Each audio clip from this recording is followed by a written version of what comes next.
నమస్తే రైతు సోదరులకు శుభోదయం. నేలతల్లి కార్యక్రమానికి స్వాగతం. భూముల కొనుగోలు అమ్మకాలు చేయాలంటే రిజిస్ట్రేషన్ ప్రక్రియ గురించి అందరికీ తెలిసిందే. కానీ ఒకప్పటి కాలంలో గ్రామాల్లో ఉండేవారు కేవలం నోటి మాట ద్వారానో తెల్ల కాగితాల మీదన రాసిన పేర్ల ద్వారానో అమ్మకాలు కొనుగోలు జరిపేవారు. దస్తావేజులు అంటూ ఉండేవి కావు. తర్వాత క్రమంలో అలాంటి భూములకు సమస్యలు ఏర్పడడం మొదలయ్యాయి. అందులో ఎక్కువగా చిన్న సన్నకారు రైతులు ఇబ్బందులు పడుతున్నారు. ఈ క్రమంలో సాదా బైనామా భూములను కూడా కొంత గడువు పెట్టి పట్టా పుస్తకాలు ఇవ్వనుంది ప్రభుత్వం. మరి ఆ వివరాలు ఏంటో భూచట్ట న్యాయ నిపుణులు సునీల్ కుమార్ గారి మాటల్లో ఇవాల్టి నేలతల్లి కార్యక్రమంలో తెలుసుకుందాం.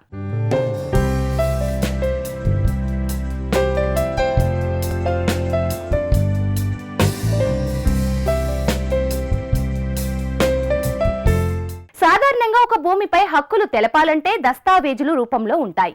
కానీ అలాంటి పత్రాలు ఏవీ లేకుండా ఉండే భూములను సాదా బైనామా భూములని అంటారు. ఈ క్రమంలో ఆ భూములకు పట్టా పుస్తకాలు ఇచ్చేందుకు ప్రభుత్వం మరో అవకాశం ఇచ్చింది. మరి అధికారికంగా దస్తావేజులు పొందాలంటే ఏం చేయాలి? ఆ వివరాలు ఇప్పుడు నిపుణులు సునీల్ కుమార్ గారి మాటల్లో తెలుసుకుందాం. హెచ్ఎంటీవీ నేలతల్లి వీక్షకులకి నమస్కారం. ఇటీవలనే ఆంధ్రప్రదేశ్ రాష్ట్ర ప్రభుత్వం చిన్న సన్నకారు రైతులకి మేలు చేసే ఒక మంచి నిర్ణయాన్ని తీసుకోవటం జరిగింది. ఎవరైతే అన్రిజిస్టర్డ్ డాక్యుమెంట్ల ద్వారా రిజిస్టర్డ్ కాని దస్తావేజులు లేదా సాదా బైనామా ద్వారా భూములు కొనుగోలు చేశారో అలా కొనుగోలు చేసిన భూములని క్రమబద్ధీకరించి పాస్ పుస్తకాలు టైటిల్ డీడ్ జారీ చేయడానికి ఎప్పటి నుంచో ప్రయత్నాలు జరుగుతున్నాయి. దానికి సంబంధించి చట్టాల్లో మార్పు చేర్పులు వచ్చాయి. అలా పట్టా పొందటానికి దరఖాస్తు చేసుకునే చివరి గడువు గత సంవత్సరమే అయిపోయింది. ఇప్పుడు మరొకసారి దరఖాస్తు చేసుకోవడానికి అవకాశం కల్పిస్తూ ఆంధ్రప్రదేశ్ రాష్ట్ర ప్రభుత్వం జనవరి 31వ తారీఖున జీవో జారీ చేసింది. ఈ రోజున మనం ఈ అంశం గురించే మాట్లాడుకుందాం. ఎవరైతే చిన్న సన్నకారు రైతులు సాదా బైనామాల ద్వారా అంటే అన్రిజిస్టర్డ్ డాక్యుమెంటు లేదా రిజిస్టర్డ్ కాని దస్తావేజుల ద్వారా వ్యవసాయ భూములని కొనుగోలు చేశారో అలాంటి వారికి పట్టాలు ఇవ్వడం కోసం వారు దరఖాస్తు చేయడం కోసం జీవో జారీ చేశారు. ఈ కొత్త జీవో ప్రకారం అర్హత ఉన్న వాళ్ళు ఎవరైనా సరే మే 31వ తారీఖు లోపల దరఖాస్తు చేసుకోవాలి. అంటే దాదాపుగా 4 నెలల గడువు వచ్చింది. ప్రతిసారి నెల రోజులు 45 రోజులు 2 నెలలు గడువు ఇస్తూ ఉంటారు. ఈసారి దాదాపుగా 4 నెలల పాటు దరఖాస్తు చేసుకోవడానికి గడువు ఇచ్చారు. ఈ రోజున మనం ఈ సాదా బైనామా క్రమబద్ధీకరణ గురించి చట్టం ఏం చెప్తుంది, జీవోలు ఏమున్నాయి, కోర్టు తీర్పులు ఏమున్నాయి, తెలంగాణలో కానీ ఆంధ్రప్రదేశ్లో కానీ ఇప్పటికీ సాదా బైనామాల ద్వారా భూములు కొనుగోలు చేసి పట్టాలేని రైతులు ఏం చేయాలి, ఇవన్నిటిని కూడా చాలా వివరంగా చర్చించుకుందాం. ముందుగా ఆ జీవో నెంబర్ మీకు చెప్తాను. ఈ జీవో కాపీ మీరు ఇంటర్నెట్లోకి వెళ్ళి కూడా డౌన్లోడ్ చేసుకోవచ్చు. GOMS నంబర్ 23 31వ తారీఖు రెవెన్యూ శాఖ జారీ చేసిన జీవో. ఆంధ్రప్రదేశ్ జీవోల వెబ్సైట్లకు వెళ్ళినట్లయితే మీకు ఈ జీవో కాపీ ఉంటుంది. అందులో వివరాలు ఉంటాయి. మన స్క్రీన్ మీద కూడా ఇప్పుడు ఈ జీవోని మీకు చూపిస్తుంటారు. ఆ జీవోలో ఆ నంబర్ మీరు డౌన్లోడ్ చేసుకోవచ్చు. ఆ జీవోలో వివరాలన్నీ ఉంటాయి. ఇప్పుడు ముందుగా అసలు ఈ సాదా బైనామా ఏంటి? సాదా బైనామా అంటే పేరులోనే ఉంది. సాదా బైనామా అంటే తెల్ల కాగితాల మీద జరిగిన అమ్మకాలు కొనుగోలు. సాదా అంటే తెల్లగా, బైనామా అంటే ట్రాన్సాక్షన్. ఎవరైతే భూములని ఈ విధంగా కొనుగోలు చేశారో వాళ్ళకి పట్టాలు ఇవ్వటం గురించిన అంశం ఇది. మన రిజిస్ట్రేషన్ చట్టం కానీ ట్రాన్స్ఫర్ ఆఫ్ ప్రాపర్టీ స్థిరాస్తుల చట్టం ఏదైతే ఉంటుందో ఈ చట్టాలు ఏమంటాయంటే ఎప్పుడైనా సరే 100 రూపాయల కంటే ఎక్కువ విలువ ఉన్న ఏ స్థిరాస్తిని కొనుగోలు చేసినా సరే ఆ కొనుగోలు కానీ దాని మీద జరిగే లావాదేవీల డాక్యుమెంట్ కానీ తప్పకుండా రిజిస్ట్రేషన్ జరగాలి. అంటే మన వ్యవసాయ భూమిని కొనుగోలు చేసినా, మనకి ఎవరైనా దానంగా ఇచ్చినా, లేకపోతే ఇంకా మోర్టగేజ్ చేసుకునే రకరకాల ట్రాన్సాక్షన్స్ అన్నీ కూడా ఈ ట్రాన్సాక్షన్స్ అన్నీ కూడా రిజిస్ట్రేషన్ చట్ట ప్రకారం రిజిస్ట్రేషన్ జరగాల్సిందే. రిజిస్టర్ డాక్యుమెంట్ ద్వారా జరగాల్సిందే. ఇది ఒక నియమం.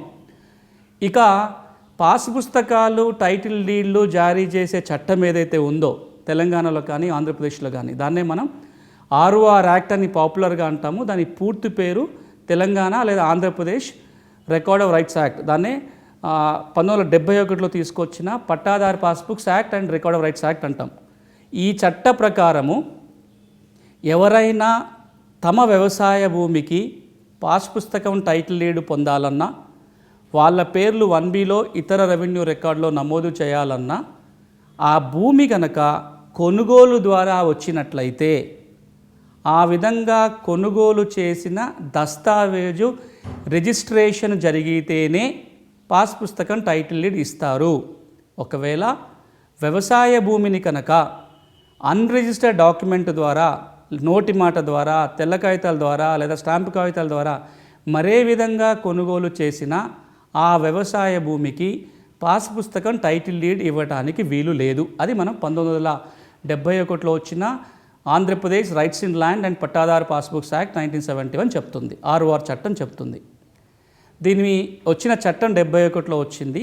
ఈ చట్టానికి ఒక కీలక సవరణ 1989లో చేశారు ఈ సాదా బైనామాలకు సంబంధించి. ఎందుకంటే ఆంధ్రప్రదేశ్లో కానీ తెలంగాణలో కానీ అప్పటి ఉమ్మడి ఆంధ్రప్రదేశ్ రాష్ట్రంలో కానీ ఎక్కువ శాతం చిన్న సన్నకారు రైతులు, పేదవాళ్ళు భూములు కొనుగోలు అమ్మకాలు చేసినప్పుడు తెల్ల కాగితాల మీద రాసుకోవటము, స్టాంపు కాగితాల మీద చేసుకోవటము, నోటి మాట మీదనే జరిగిపోతూ ఉంటాయి. ఇప్పుడు భూమి విలువలు చాలా తక్కువగా ఉండేటివి, రిజిస్ట్రేషన్ ఫీజు చెల్లించలేకనో, అవగాహన లేకనో, భూమి విలువలు తక్కువ ఉన్నాయి కాబట్టి రకరకాల కారణాల ద్వారా వెనకబడిన ప్రాంతాలలో, భూమి విలువలు తక్కువగా ఉన్న ప్రాంతాలలో ఎక్కువ శాతం భూమి కొనుగోలు అమ్మకాలు నోటి మాట ద్వారా కానీ లేదా తెల్ల కాగితాలు, స్టాంపు కాగితాల మీద కానీ జరిగాయి. ఈ ROR చట్టం వల్ల ఏమవుతుంది అంటే వీరెవ్వరికి కూడా పాస్ పుస్తకాలు వచ్చే అవకాశం లేకుండా పోయింది. ఇలాంటి వాళ్ళ సంఖ్య లక్షలలో ఉంటుంది.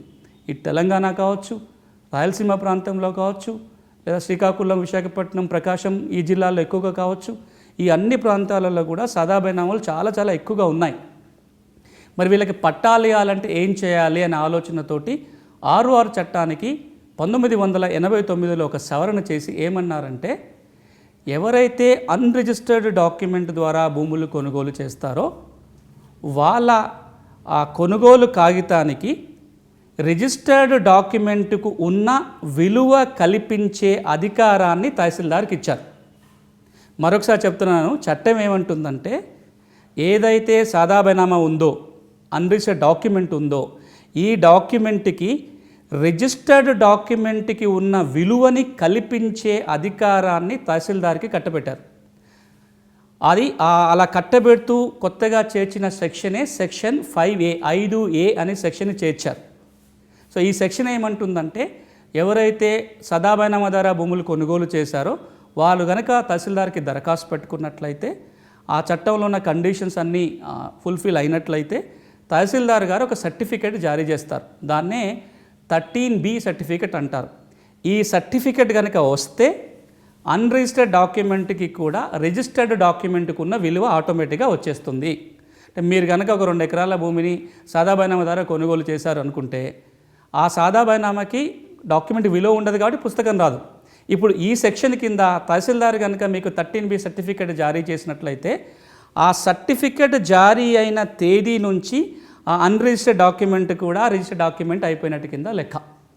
ఇక దాని అర్థం ఏంటి? అది రిజిస్టర్డ్ డాక్యుమెంట్ అయిపోయింది కాబట్టి ఆ తర్వాత పాస్ పుస్తకం టైటిల్ డీడ్ జారీ చేయొచ్చు, 1Bలో నమోదు చేస్తారు, అడంగల్ లేదా పహానీలో నమోదు చేస్తారు. మిగతా రికార్డులన్నీ కూడా కొనుగోలు చేసిన వ్యక్తి పేరు మీద వస్తుంది.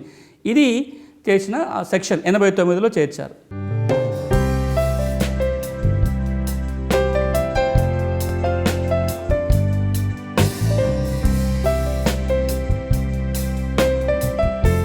కాగితాలకే పరిమితమైన భూములకు హక్కులు కల్పించే విధంగా ప్రభుత్వం నిర్ణయం తీసుకుంది. ఈ ప్రక్రియలో భాగంగా ఎలాంటి నియమ నిబంధనలు ఉంటాయి?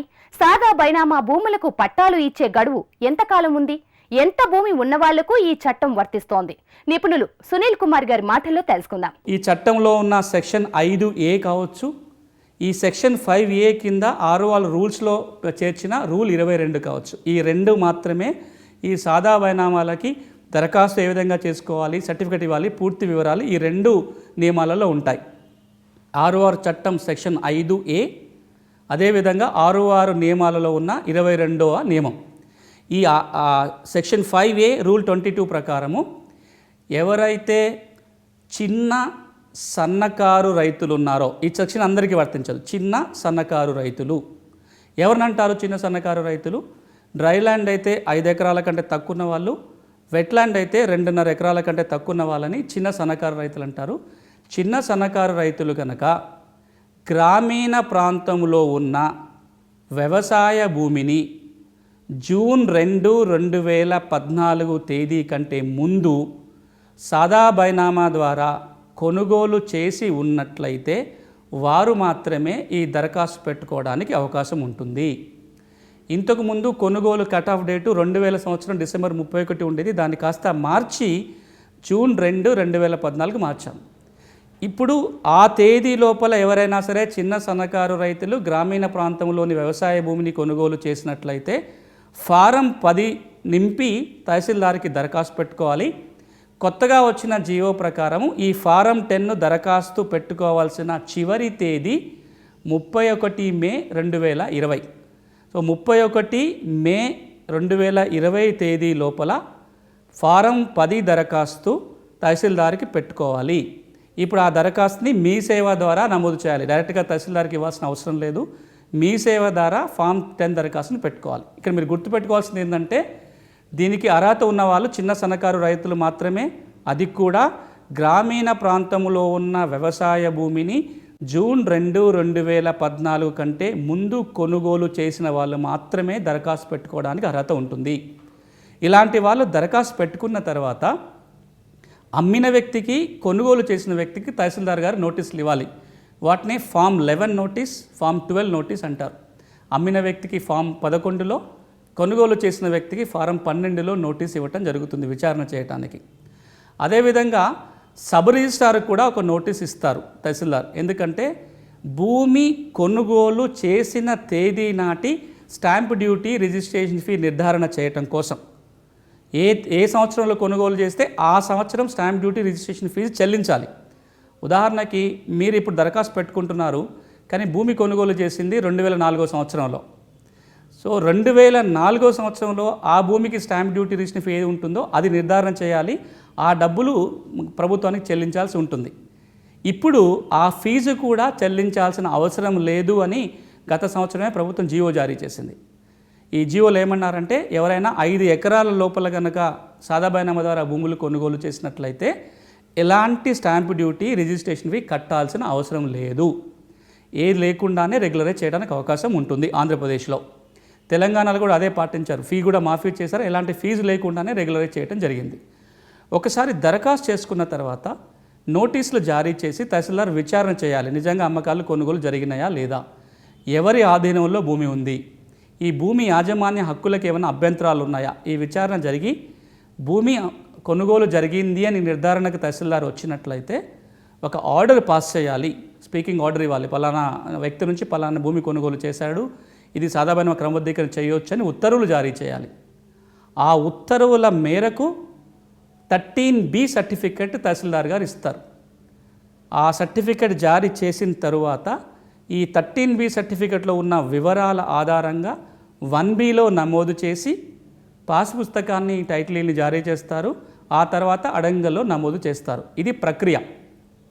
ఫారం 10 దరఖాస్తు, ఫామ్ 11, 12 నోటీసు, విచారణ, 13B సర్టిఫికెట్ జారీ, 1Bలో నమోదు, ఆ తర్వాత పాస్ పుస్తకం, టైటిల్ ఇస్తారు, తర్వాత అడంగల్లో నమోదు చేస్తారు. ఇది ప్రక్రియ. దీంతో పాటుగా 13B సర్టిఫికెట్ జారీ చేసిన వెంటనే 13C సర్టిఫికెట్ని సబ్ రిజిస్ట్రార్ కార్యాలయానికి పంపుతారు తహసీల్దార్. ఎందుకంటే ఈ అమ్మకాలు, కొనుగోలుని సబ్ రిజిస్ట్రార్ తన రికార్డులో నమోదు చేసుకోవాలి. ఇది అన్రిజిస్టర్డ్ డాక్యుమెంట్ ద్వారా జరిగింది కాబట్టి రికార్డులో నమోదై ఉండదు. సబ్ రిజిస్ట్రార్ ఆఫీస్లో ఉన్న ROH అంట, రికార్డ్ హోల్డింగ్స్లో ఇది నమోదై ఉండదు. కాబట్టి ఈ సర్టిఫికెట్ జారీ చేయడం జరుగుతుంది, 13C సర్టిఫికెట్. ఈ సర్టిఫికెట్ ద్వారా సబ్ రిజిస్ట్రార్ దగ్గర ఉన్న రికార్డులో కూడా నమోదు అవుతుంది. ఇది ప్రక్రియ. ఇది వినడానికి చాలా సింపుల్గా, ఈజీగా అనిపిస్తుంటుంది, కానీ దీంట్లో ఎన్నో అనుమానాలు రైతులకి. రెవెన్యూ అధికారులకే బోలెడు అనుమానాలు. దీంట్లో చేయొచ్చా, చేయకూడదా, రకరకాల ప్రశ్నలు, రకరకాల అనుమానాలు అన్ని వర్గాల వాళ్ళకి ఉన్నాయి. ఇందులో కీలకమైన ప్రశ్నలకి సమాధానాలు చెప్పే ప్రయత్నం ఇప్పుడు చేస్తాను నేను. అందులో మొట్టమొదటిది ఏంటంటే, కొనుగోలు చేసిన దస్తావేజు ఇప్పుడు లేదు, క్రమబద్ధీకరణ చేయడానికి అవకాశం ఉందా లేదా.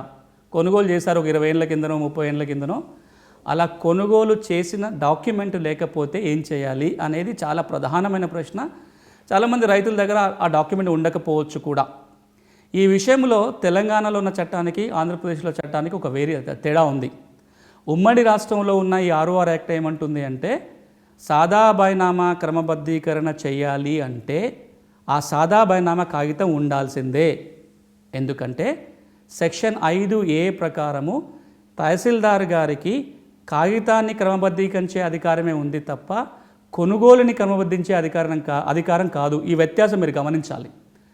కాగితాన్ని క్రమబద్ధీకరణ చేయటం వేరు, ఒక డాక్యుమెంట్ని క్రమబద్ధీకరణ చేయటం వేరు, ఒక కొనుగోలుని క్రమబద్ధీకరణ చేయడం. తేడా ఏంటంటే మొదటి దాంట్లో కాగితం ఉంటే కాగితానికి విలువ కల్పిస్తున్నాం, కాగితమే లేకపోతే ఆ కొనుగోలుకి విలువ కల్పించే అధికారం తహసీల్దార్కి ఉండదు. ఈ అంశాన్ని చాలా సందర్భాలలో గౌరవ హైకోర్టు కూడా తీర్పులలో చెప్పింది. ఏమన్నారంటే సాదా బైనామా క్రమబద్ధీకరణ చేయాలి అంటే కొనుగోలు చేసిన దస్తావేజు ఉండాలి అని. కాబట్టి ఏదో ఒక దస్తావేజు ఉంటేనే క్రమబద్ధీకరణ చేయొచ్చు.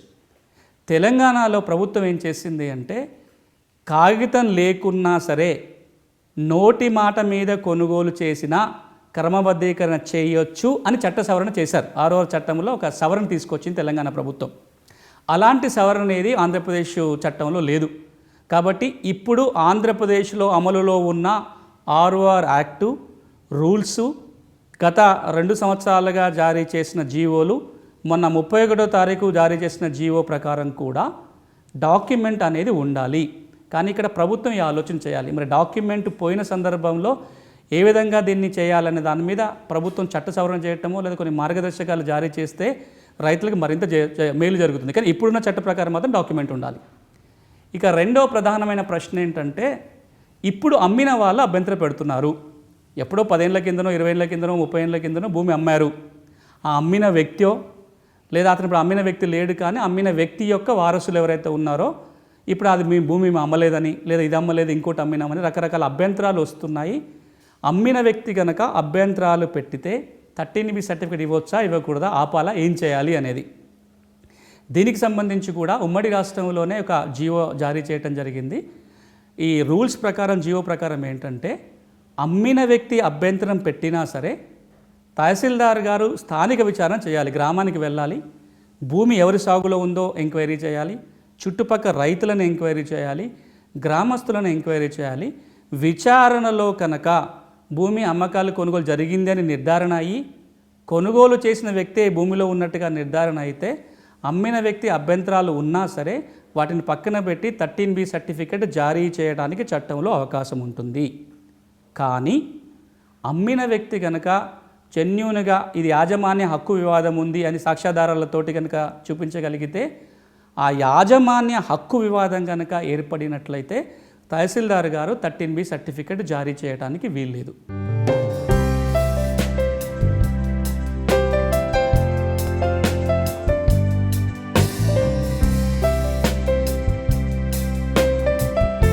సాదా బైనామా విధానంలో అమ్మకాలు కొనుగోలు జరిపిన గిరిజన అసైన్డ్ భూములకు ఈ చట్టం వర్తిస్తుందా?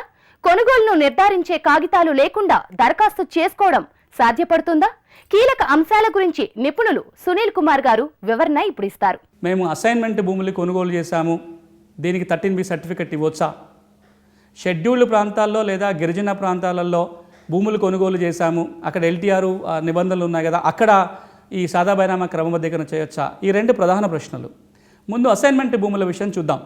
అసైన్మెంట్ భూముల విషయానికి వచ్చినట్లయితే POT చట్ట ప్రకారము అసైన్మెంట్ భూముల బదలాయింపు చెల్లదు.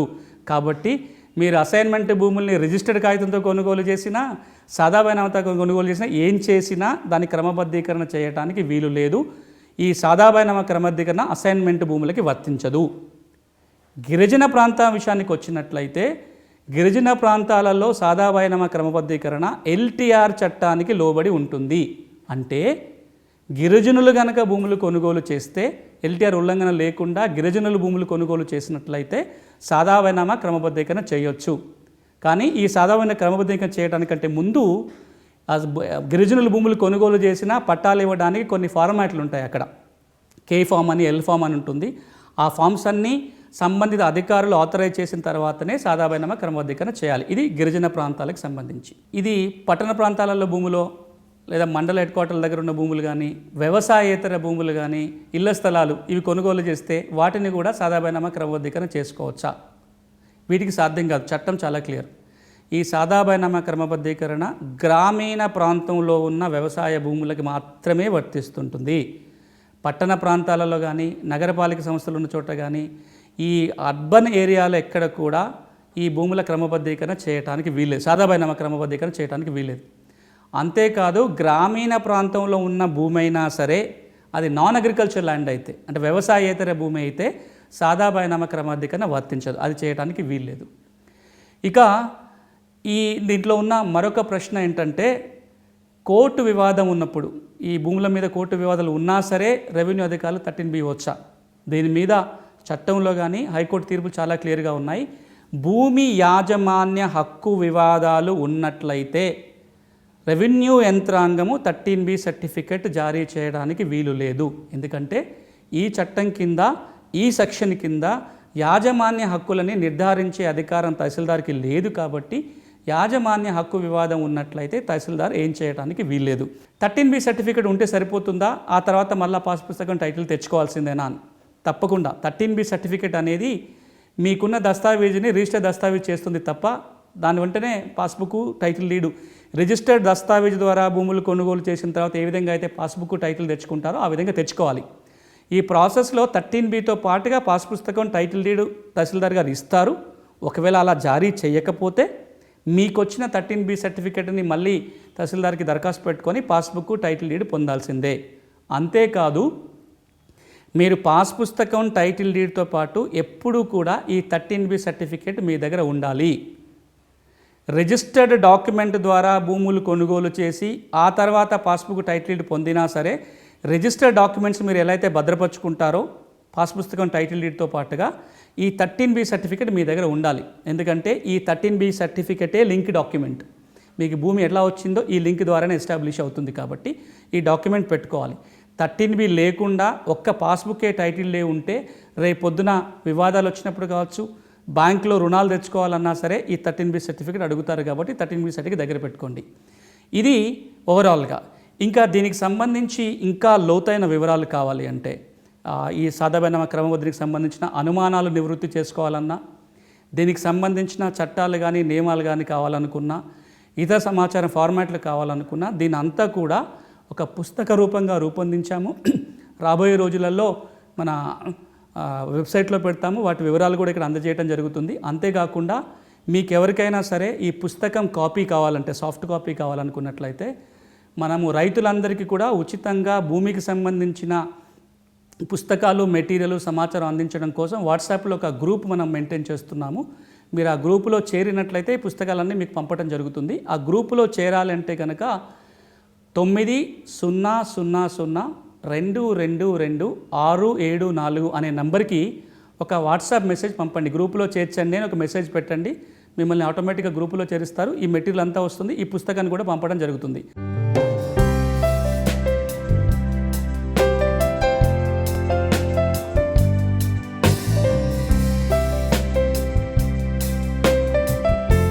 ఇది ఇవాల్టి నేలతల్లి కార్యక్రమం. నమస్తే.